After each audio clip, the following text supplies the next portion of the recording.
Throughout ancient times in the One Punch Man fandom, Blast was this elusive, godlike figure that we've only gotten information on very sparingly.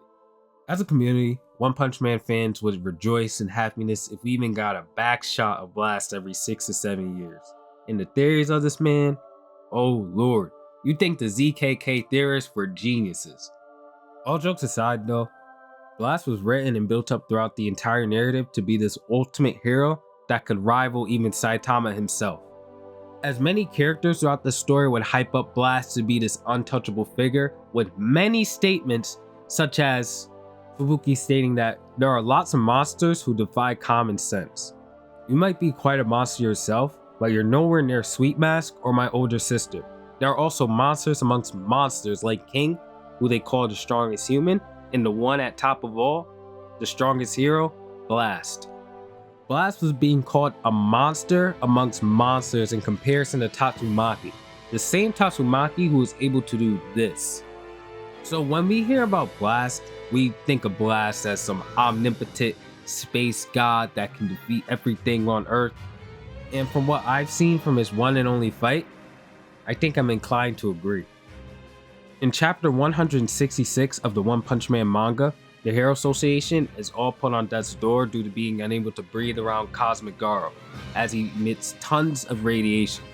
The only heroes being able to remain conscious in this battle are Bang due to his pure strength, and then Genos and Blast due to their resistance to radiation poisoning.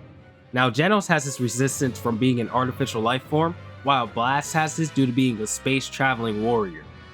Blast is currently here in this situation because he wanted to come and convince Garou to follow him into another dimension in order to cure Garou of God's manipulation and control over him. But Garou simply refuses to listen as he goes on and on about becoming the absolute evil and that he's under nobody's control. He's completely lost at this point. Eventually, Genos comes to fly in and tackle Garou, but this doesn't work.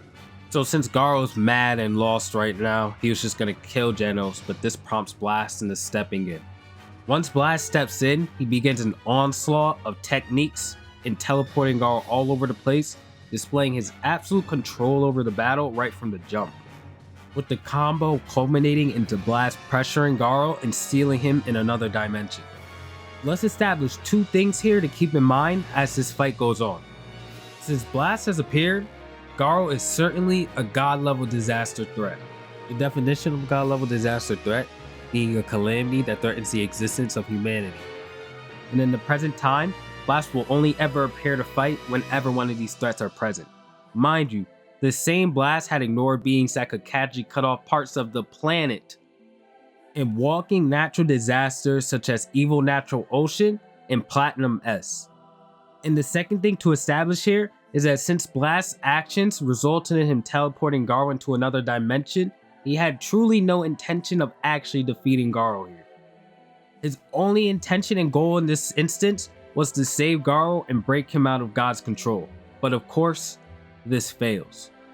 Garou rips open the dimension and bursts back onto the battlefield, now wielding what seems to be Blast's dimension warping, and activates Blast's gravity knuckle in unison with his own nuclear fission, sending a barrage of blows at Blast, which none of them even get to tag Blast in the first place. Because Blast opens up multiple portals and redirects every single one of Garou's blows into the air, causing a fireworks show for all who are able to witness it. As all of the energy from these attacks combine and the shockwave sends both Garou and Blast back, Blast redirects his attention from halting Garou and instead chooses to save everybody else before the earth dies from him and Garou's skirmish. As Garou's attention is focused on eradicating everybody present except for possibly Tareo, most will attempt to argue against this, but Garou openly hardens his resolve to eliminate his master. So if he's going to fight Bang Bloodlusted, he's also fighting every other adult in the area Bloodlusted. And as for Garou stating to Blast, "But for me, now you're not even worth my attention," it's just an unreliable yet consistent statement from Garou's character. As honestly, Garou has always made statements such as this towards characters whether he is outclassed or not. So it's not a reliable statement to take in terms of complete power ranking.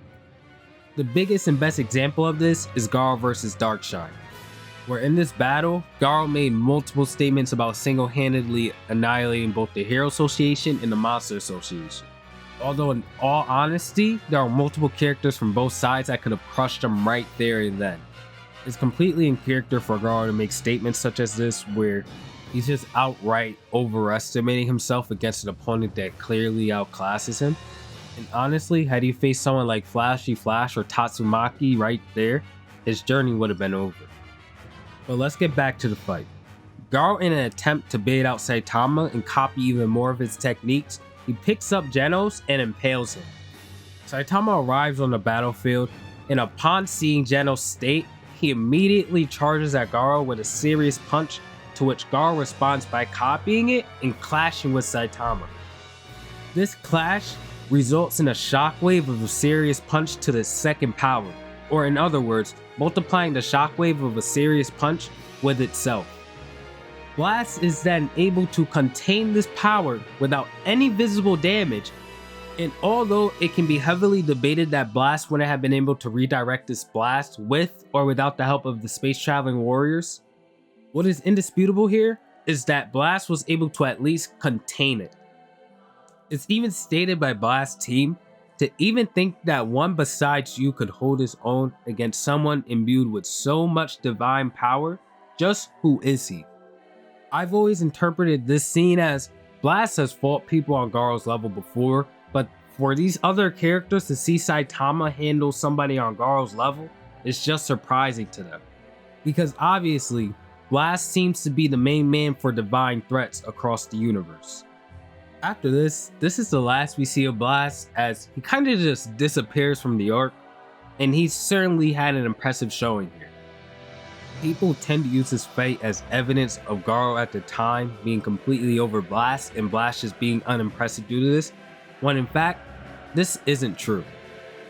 I do believe that Garou and Saitama, after their fight on Jupiter and during their fight, had certainly surpassed Blast. That is a given. But before that fight happened with Garou and Saitama on Jupiter, I completely disagree, as Blast was able to completely control the entire fight on Earth, not even being tagged once and deflecting everything that Garou threw at him. And this was all the while he wasn't even completely focusing on the battle and being present, unlike his opponent, because Blast's weird obsession with the Earth played a huge role in his performance against Garou, as honestly, I don't think Blast would be using such small scale and condensed attacks had the battleground been on another planet. And to get into a tiny bit of headcanon, there's also a chance that Blast techniques may cause radiation as well, which is why the Hero Association has always chosen to use him as a last resort, which again plays into him using such small scale techniques such as that tiny gravity ball or the gravity knuckle during his battle against Garou. But again, that's a little bit of headcanon, so take everything I'm saying there with a pinch of salt. All in all, I just think the low ball on Blast has been egregious due to his one and only showing when he's clearly restricted, thinking about other things. There's just too many factors going on in this battle to really use it as a reliable gauge of Blast's power. And if anything, Blast holding back with all these restrictions is impressive as hell. But yeah, that's my video on Blast. I certainly think he's comparable to the top tiers in the series, such as Garou, Saitama, and obviously Boros. If you enjoyed the video, have a great day. Thank you so much for watching all the way through to this point. Leave a like, subscribe, and I'll see you guys in the next one. Peace.